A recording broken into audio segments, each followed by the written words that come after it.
Although people did eat at Old West saloons, they are always drinking and never eating when you see them on TV or in movies. Not only did they eat, but they were often given free meals, which may range from a sandwich to oysters to a big bowl of the classic cowboy food of beans and pork. This week on Tasting History, we are grateful to Squarespace for funding this video, which shows what it was like to eat in an Old West saloon. I am currently in Cerro Gordo, a ghost town and former mining town in California that is located directly off of Death Valley. Foods for Profit. I figured I would use the recipe from Cooking for Profit, which was produced with a reminiscent of Old West saloons and restaurants. Since it was a location of miners working in the neighboring silver, lead, and zinc mines in the late 19th and early 20th centuries, it naturally had a number of saloons that served as places for miners to eat and drink when they came down from searching for their fortune. Now, when you enter a saloon, you could almost always anticipate some meal and a drink, regardless of whether you were in a large city like San Francisco or a small mining town like Cerro Gordo. Now, the cuisine actually varied. Several of these eateries served upscale French meals prepared by French chefs. In the 1930s, George Ade wrote about the saloons he remembered as a child, even in small towns. He wrote, "Right in the center of the soiled table cover you might have found a bowl of baked beans, and alongside of a glass of troubled water, and in the glass were immersed several forks which the evidence indicated had been used in hoisting beans." Using utensils, I'm creating the troublesome water from the roasted beans, which is essentially dirty water that individuals have been repeatedly using the utensils. I don't do that because it's disgusting. I've since discovered a ton more baked bean recipes, but because saloons were preparing these. It said, baked pork and beans, and was first featured in the San Francisco Hotel Gazette in 1886. A big heaping cup of navy beans should be cleaned, picked over, and steeped in water overnight. Wear them with fresh water. The following morningto more than cover. Add a bean-sized amount of baking soda, and cook for approximately 1 hour. After that, carry them to the sink, pour them all in a strainer to drain the water, and then return them to the saucepan with cold water to level it out. They will be tender after a few minutes of boiling again. Add a spoonful of molasses and a pinch of salt for seasoning. Place them in 4 tin pans or pint basins. Top each with an ounce of salt pork and bake for 30 minutes. Quite easy. In fact, I discovered other even easier recipes that only call for pork and beans. Nothing else, not even salt or molasses. If you want to add more seasoning, by all means, but for me, I'm following a recipe and starting with 1 1/4 cups of navy beans, 4 ounces of salt pork that has been scored and then cut into 4 slices, a pinch of baking soda, a teaspoon of salt, and 1 tablespoon of molasses. I then found some really complex ones that have cayenne, onion, and a ton of other seasoning. You can also use bacon, which doesn't require rinsing, but if you're using salt pork, you should rinse it. First, take the beans, cover them with water, and let them sit over because it is extremely salty. Submerge in water a few times. Let it sit for an hour or so, then pour it out and add additional water. There shouldn't be any water left over after the beans have soaked. They should have absorbed almost all of the water.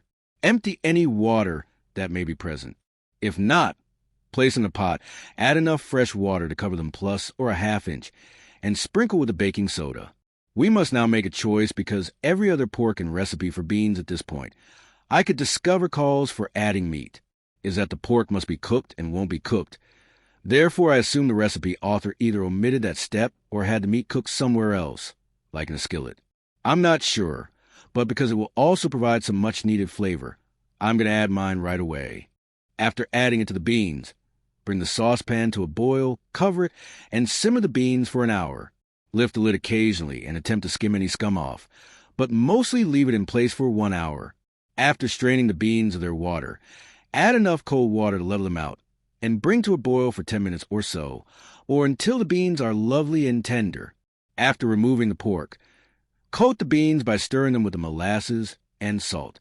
Since this recipe calls for serving it to 4 different people, for example, in a restaurant, it would have often been served on a saloon's free lunch table in a single large pot, but I'm just putting them in 1 large tin dish.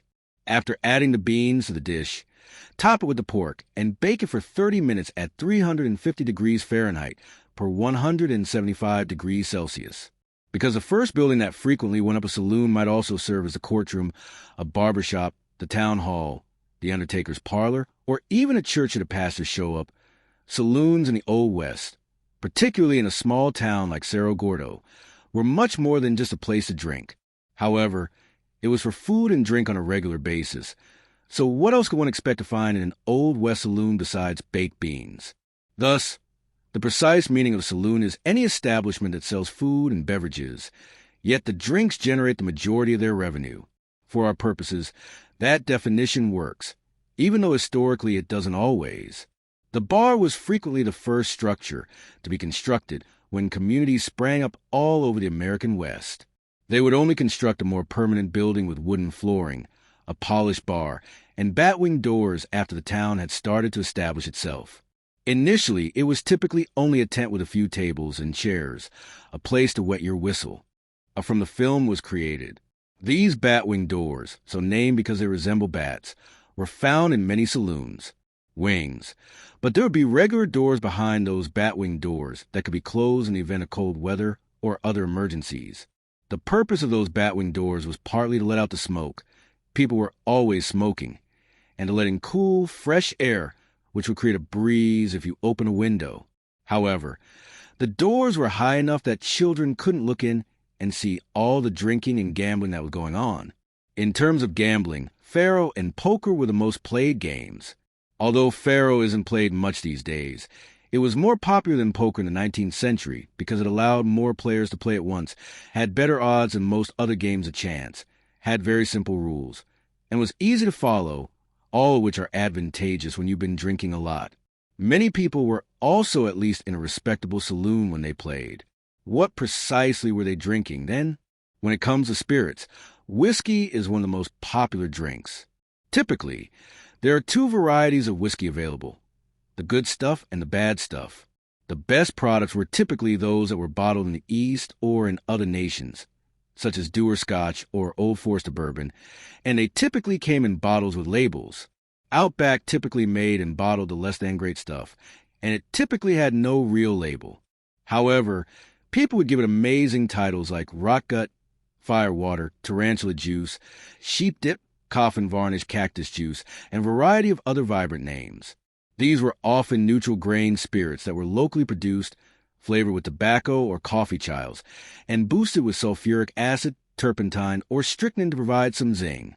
Basically, you get the excellent stuff and pay for the privilege if you were after the flavor. However, if the effect was all that mattered, you may have the same effect, if not better, for half the price by taking the Rock Gut. The majority of saloons would serve beer and champagne if you weren't a fan of either of those beverages. Champagne, indeed. Contrary to popular belief, champagne was much more prevalent in the Old West. Own reason why so many bottles of champagne were discovered even in Cerro Gordo was that, although you could dilute whiskey, beer, or pretty much anything else, you could tell it was champagne when you heard the bottle pop. One of the things that fascinates me about whiskey and other hard liquors is that in the Old West, it wasn't always the case that way. It was customary to belly up, nominate your pison, drink quickly, and make room for the next comer. The liquor was not poured into glasses by the bartender. He would take the glass in his left hand and the bottle in his right, cross his hands, and place them in front of you if you asked for scotch or anything else. For 10 cents.